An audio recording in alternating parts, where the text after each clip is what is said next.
If you study the Hebrew Bible, you will come across the idea and the reality of the temple in Jerusalem multiple times. But what exactly was the temple? Shalom, my friends. This is the Akiva Gersh with Israel in 5, where we give you everything Israel in 5 minutes. Please like and subscribe.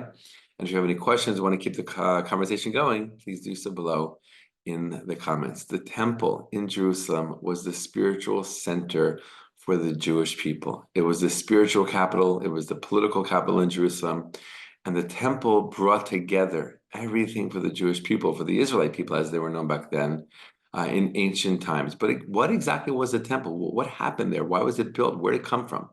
So let's zoom out. We know that the temple, the first temple, there were two different temples. The first temple was built by King Solomon during his reign. King David, who preceded him, his father, wanted to build the temple, but was told by the prophet that he can't build the temple because he has too much blood on his hands from all the wars that he fought. He was an amazing warrior. He did a lot of good for the Israelites, but someone who's going to build the temple of God must be less involved with war and more involved with peace, which is what King Solomon did. But even before the temple stood in Jerusalem, there was a precursor to the temple. There was a tabernacle. In Hebrew, we call it the Mishkan. Mishkan comes from the Hebrew word to dwell. It was a dwelling place of God in this physical world. The Israelites were commanded shortly after they left Egypt, during their travels through the desert, they were commanded to build the tabernacle. And this would be their holy site. This would be their worship site. This would be the place where they connected to God, they served God.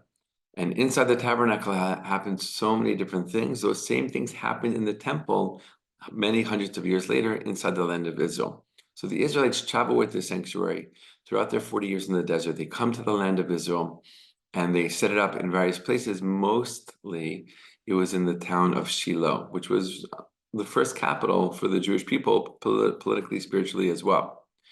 And then it's King David who moves the tabernacle to Jerusalem. When he conquers the city of David, turns it into Jerusalem, turns it into the capital for the Israelite people, both spiritually and politically. And once the tabernacle comes to Jerusalem, shortly after, in the reign of King Solomon, the tabernacle is no more, and the temple is built, and the temple will serve as the main spiritual worship site for the Israelite people. But let's take a look inside. What happened inside the temple? Why was it so special? What was it for? God told the Israelites, as we said, in the desert, to build this tabernacle. And when he did tell them that, he said, build me a sanctuary so that I will dwell amongst you all, right? God wanted this physical structure so that he, who is beyond anything physical, can have a dwelling place, so to speak, in this world. And that is where the Israelite people, so to speak, will meet God, will worship God, will connect to God, will feel the presence of God in this world. All different kinds of things happen in the temple, all different kinds of rituals. There were sacrifices. There was the lighting of the menorah. There were other things as well. And all of this came together to create an experience of worshiping God, of connecting to God. Now, in a future video, the next video next week, we will look at all the different pieces and parts of the temple itself, understand what happened, who did it, when did they do it, why did they do it, and its spiritual significance. We'll really take a detailed look into the temple itself to understand its importance. And then in a future video after that, we'll look at the destruction of the temple. And really, once we can understand the importance of the temple, then we can better understand the significance and the catastrophe that took place when the temple was destroyed.